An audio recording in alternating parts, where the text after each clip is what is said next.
Shalom saudara, berjumpa lagi di sermon hari ini. Kali ini saya akan membawakan firman Tuhan yang berjudul Kawan yang Sejati. Kita baca dalam Ibrani pasal yang ke-13 ayat yang ke-5. Di situ firman Tuhan berkata, "Aku sekali-kali tidak akan membiarkan engkau, dan aku sekali-kali tidak akan meninggalkan engkau." Saudaraku, ada kisah seorang penyair yang ada di Irlandia bernama Yosef.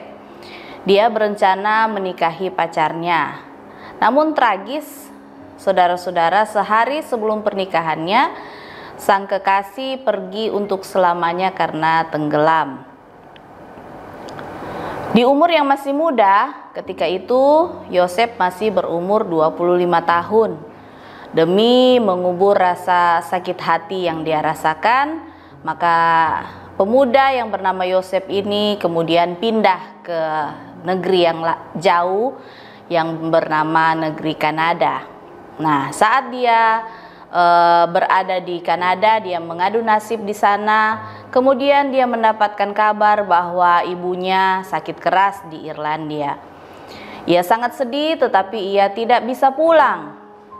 Lalu ia menulis sebuah puisi untuk menghibur hatinya yang berisikan kisah seorang ibu yang meninggalkan anaknya.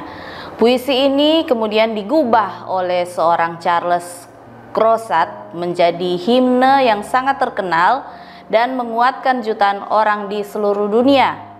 Himne itu berjudul Yesus Kawan yang Sejati. Saudara, dalam Ibrani pasal yang ke-13 ayat yang ke-5 bagian B di situ berkata, "Aku sekali-kali tidak akan membiarkan engkau, dan aku sekali-kali tidak akan meninggalkan engkau." Saudara, firman Tuhan ini dikutip Paulus dari firman Tuhan dalam Perjanjian Lama, dalam Ulangan pasal yang ke-31 ayat yang ke-6. Janji itu disampaikan Tuhan kepada Yosua sesaat setelah menggantikan Musa untuk memimpin bangsa Israel. Karena janji Tuhan itu, Yosua yang tadinya penuh dengan kekhawatiran, penuh dengan ketakutan karena dia masih muda ya dan belum berpengalaman. Seolah-olah ketika Tuhan memberikan janjinya, dia mendapatkan semangat yang baru untuk dapat memimpin bangsa yang tegar tengkuk, yaitu bangsa Israel. Saudara, Alkitab mencatat bahwa Yosua sukses dalam memimpin bangsa itu, meski banyak sekali tantangan yang harus dia hadapi. Dalam Perjanjian Baru, Paulus menguatkan orang-orang yang berada di Ibrani, yang sedang mengalami berbagai kesulitan pada saat itu karena iman mereka kepada Kristus. Mereka dianiaya dan diperlakukan secara tidak adil. Mereka hidup dalam kesusahan dan penderitaan. Oleh sebab itu, kitab di Ibrani ini ditulis oleh Paulus untuk menghibur jemaat yang ada di sana. Hari ini dalam Sermon Today, pesan yang sama juga datang kepada kita semua, bahwa Allah yang menyertai Yosua yang menjelma dalam Kristus Yesus, Allah yang juga menyertai dan menguatkan seorang pemuda yang bernama Yosef ketika ia mengalami kehilangan dalam kesendiriannya. Allah yang sama juga tidak akan pernah membiarkan dan meninggalkan kita. Dia Allah yang setia, Dia Allah yang selalu hadir, sebab Dia adalah kawan sejati kita.